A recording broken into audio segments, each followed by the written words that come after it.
ilalim, alisin ng pakinabang. Ang mananatili, ang tunay.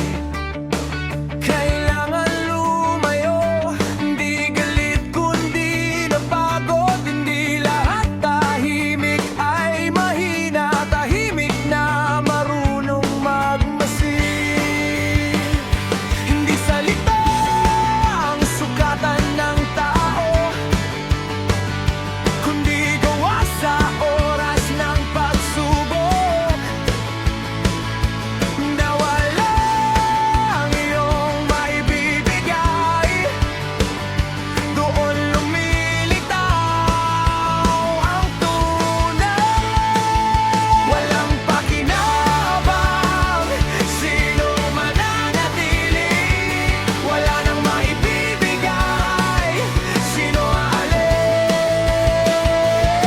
Sa hiling, sa hirap, sa kawalan, nakikilala ang tunay. Sa dami ng kasama, kundi isa bumibitaw.